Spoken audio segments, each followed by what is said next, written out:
காங்கிரஸ் மேலிடம். தமிழகத்தில் திமுக காங்கிரஸ்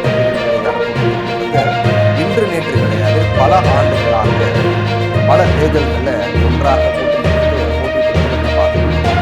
அதனுடைய தொடர்ச்சியாக 2026 சட்டமன்ற தாவேகாவோட தமிழகத்தில் கூட காங்கிரஸ் கூட்டணி அமைக்க முயற்சிகள் நடந்து வருவதாக பெரிய விவாதங்கள் சர்ச்சைகள் விமர்சனம் தொடர்ச்சியாக அதிக சீட்டு ஆட்சியில் பங்கு திமுகவுடன் கூட்டணி அப்படின்னு திமுக பொறுத்த வரைக்கும் காங்கிரஸ் அவங்க கூட கூட்டணி இருக்காங்க. இப்போ வரைக்கும் வருகின்ற 2026 சட்டமன்ற தேர்தலில் எனக்கு அதிகமான சீட்டு வேணும், ஆட்சியில் பங்கு கொடுத்தால் திமுகவுடன் கூட்டணி அப்படின்னும், இல்லை அப்படின்னா தாவேகாவோட கூட்டணி அமைக்கப்படும் அப்படின்னும் சில காங்கிரஸ் தலைவர்களாக வெளிப்படையாகவே பேசிட்டு இருந்திருக்கிறது நம்ம பார்த்துட்டு இருக்கோம். மறைமுகமாகவும் பேசுறாங்க, வெளிப்படையாகவும் பேசிட்டு இருக்காங்க.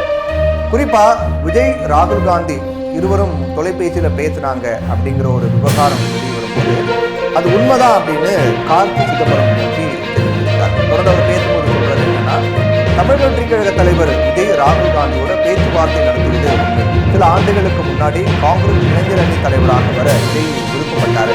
விஜய்க்கு கணிசமான வாக்குகள் கிடைக்கும், வாக்குகள் வெற்றியாக மாறுமா அப்படின்றது நம்ம பொறுத்திருந்தா பார்க்கணும். சட்டமன்ற தேர்தலில் விஜய் நிச்சயம் தாக்கத்தை ஏற்படுத்துவார் என்று கார்த்தி சிதம்பரம் சொல்லியிருக்காரு. இன்னொரு பக்கம் காங்கிரஸ் எம்பி ஜோதிமணி பார்த்தோம் அப்படின்னா அவங்க என்ன சொல்லியிருக்காங்கன்னா, விஜய் ஒன்றும் காங்கிரஸ் கட்சிக்கு புதியவர் கிடையாது. 2010ஆம் ஆண்டு ராகுலை சந்தித்து காங்கிரஸ் கட்சியில இணைவதற்கான வாய்ப்புகள் குறித்து ஆலோசனைகள்லாம் நடத்திருக்காரு. விஜய் புதியவர் கிடையாது. அந்த இணைப்பு அப்படிங்கிறது அப்போ 2010 காங்கிரஸ் கட்சியில சேர வேண்டியது. ஆனால் பல காரணங்களால அந்த இணைப்புங்கிறது நடக்கல. அதனால விஜய் ஒன்றும் எங்களுக்கு தெரியாதவரோ இல்லை புதியவரோ காங்கிரஸ் கட்சி புதியவரெல்லாம் கிடையாது. ஆனால் அதே சமயத்தில் கரூர் கூட்ட நெரிசல் போன்ற துரதிருஷ்டவசமான சம்பவங்கள் நடந்த போதும் தலைவர்கள் பேசுவது இயல்புதான். ஆனால் அதையே தேர்தல் கூட்டணிக்கான அச்சாரமாக சொல்லிவிட முடியாது அப்படின்னு திமுக கூட்டணியில காங்கிரஸ் நீண்ட காலமாக இருக்கிறது. சட்டசபை தேர்தலுக்கு இன்னும் காலம் இருக்கிறது. அதனால சமூக வலைதளங்கள்ல வருவதெல்லாம் அரசியல் கட்சிகளுடைய முடிவு அப்படின்னு நாம நினைக்க கூடாது அப்படின்னு காங்கிரஸ் எம்பி ஜோதிமணி தெரிவிச்சிருந்த பாதுகாக்கணும் அப்படின்னு ஏற்கனவே தமிழக முதலமைச்சர் மு க ஸ்டாலின் தொடர்ந்து சொல்லிட்டு இருக்காரு. கூட்டணி பற்றி கேள்வி வரும்போது எல்லாமே கரூர் சம்பவத்துக்கு பிறகு ராகுல் காந்தி விஜய தொலைபேசியில பேசி ஆறுதல் தெரிவித்த பிறகுதான் தாவேகா காங்கிரஸ் கூட்டணி குறித்த பேச்சுகள் எல்லாமே இன்னும் அதிகமாக பேசப்பட்டு வருகிறது.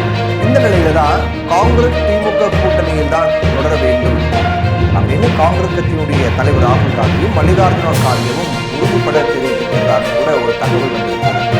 ஒரு நிகழ்ச்சியில கலந்து கொண்ட காங்கிரஸ் தமிழக கமிட்டி தலைவர் செல்வ பெருந்தகை பேசும்போது சொல்றாரு, எங்களுடைய கூட்டணி அதாவது திமுக காங்கிரஸ் கூட்டணி எப்போதும் வலிமையாக இருக்கு, வலிமையான கூட்டணி அப்படின்னு தெரிவித்திருக்காரு. கடந்த 18ஆம் தேதி எஸ்ஐஆர் தொடர்பாக காங்கிரஸ் கட்சியினுடைய மாநில தலைவர்கள் என்ன பண்றாங்க, ஒரு முக்கிய நிர்வாகிகள் எல்லாமே கலந்து கொண்டு அப்ப தமிழ்நாட்டில் கூட்டணி குறித்தும் பேசப்பட்டிருக்கு. இப்ப மல்லிகார்ஜுன கார்கே தமிழ்நாடு காங்கிரஸ் கட்சியினுடைய தலைவர் செல்வ பெருந்தகை கிட்ட இது தொடர்பாக பேசியிருக்காங்க. அப்ப தமிழ்நாட்டில் திமுகவோட கூட்டணியில் இருக்கும், திமுக கூட்டணியில் தொடர்ந்து பயணித்து வரும், தொடர்ந்து 4-5 தேர்தல்களாக கூட்டணி அமைந்திருக்கும், அது தொடர்ந்து வெற்றியும் பெற்றுட்டு வரும். எந்த ஒரு பிரச்சனையாக இருந்தாலும் திமுக கூட்டணியுடன் தொடர்வதுதான் நமக்கு நல்லது, அப்போதான் நமக்கு வெற்றி கிடைக்கும் அப்படின்னு உறுதிப்பட மல்லிகார்ஜுன கார்கேவே சொல்லியிருக்கிறதாக கூட சொல்லப்படுது. திமுக கூட்டணியும் தொடர வேண்டும் அப்படிங்கிற ஒரு கருத்துக்கு மக்களவை எதிர்க்கட்சி தலைவர் ராகுல் காந்தியும் விருப்பம் தெரிவித்திருக்காரு. தமிழ்நாட்டில் திமுக தான் காங்கிரஸ் கூட்டணி அப்படிங்கிறதுல ரொம்ப உறுதியாக மல்லிகார்ஜுன கார்கேவும் ராகுல் காந்தியும் இருக்கிறதாக சொல்லப்படுது. ஏற்கனவே சொன்ன மாதிரி இந்த திமுக கூட்டணி விட்டு காங்கிரஸ் வெளியேறுகிறதா, தாவேகாவோட கூட்டணி அமைகிறதா அப்படிங்கிற பேச்செல்லாம் அதிகமாக பரவ தொடங்குது.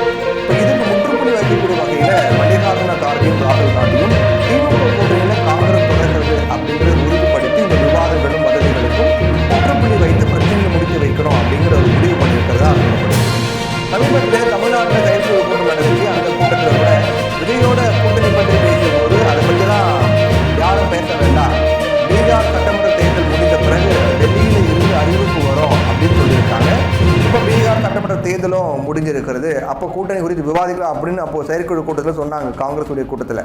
இப்போ பீகார் தேர்தலும் முடிஞ்சிருக்கிறது. ஆனால் பீகார் சட்டமன்ற தேர்தலில் காங்கிரஸ் படுதோல்வி அடைஞ்சிருக்காங்க. அதனால காங்கிரஸ் கட்சி ஆட்சி அதிகாரத்துல பங்கு, கூடுதல் தொகுதி அப்படின்னு கேட்டு வந்த பேர வலிமையெல்லாம் குறையலாம் அப்படிங்கிற நிலை தான் இருக்கும். பீகார் தோல்வியால தமிழகத்துல திமுக கூட்டணியில் காங்கிரஸ் கட்சிக்கான சீட்டுகளை திமுக முன்பை விட குறைக்கலாம் அப்படிங்கிற பேச்சுக்களும் அதிகமாக இருக்கு. இந்த நிலையில தமிழகத்தினுடைய எம்பி ஜோதிமணி உள்ளிட்ட காங்கிரஸ் தான் என்ன பண்றாங்க, விஜய் கூட்டணிக்கு இணைவது போன்ற பல கருத்துக்களை சொல்லிட்டு வராங்க.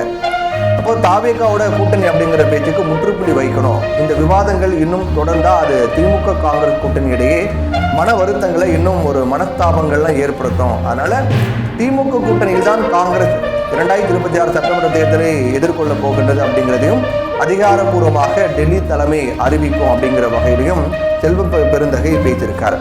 இப்போ இது அந்த டெல்லி தலைமை அதிகாரப்பூர்வமாக அறிவிக்கக்கூடிய பட்சத்தில் காங்கிரஸ் தாவேகாவோடு இணைகிறதா, இல்லை காங்கிரஸ் திமுக விலகுகிறதா அப்படிங்கிற பல சர்ச்சைகளுக்கு முற்றுப்புள்ளி கிடைக்கும் அப்படின்னு எதிர்பார்க்கப்பட்டது. ஆனால் இந்த நிமிடம் வரைக்கும் காங்கிரஸ் திமுக கூட்டணி குறித்து விமர்சனம் வந்து கொண்டே தான் இருக்கின்றது. ஏன்னா திமுக கூட்டணியில் பல கட்சிகள் இருந்தாலும் கூட காங்கிரஸ் குறித்து மட்டும் ஏன் விமர்சனம் வருது அப்படிங்கிற ஒரு கேள்வி நம்ம இப்போ கேட்க வேண்டியதாக இருக்குது. அதனால எதுவாக இருந்தாலும் தேர்தல் நடக்கும் வரையில் எதுவும் நிரந்தரம் கிடையாது. கூட்டணி தொடர்பாக பார்க்கும்போது எது எப்போ வேண்டுமானாலும் கூட்டணிகள் மாறலாம். டெல்லி தலைமை அதிகாரப்பூர்வமாக அறிவிக்கும் அப்படின்னு சொல்லப்பட்டிருக்கிறது. என்ன நடக்க போகுது அப்படிங்கிறத பொறுத்திருந்து பார்க்கலாம்.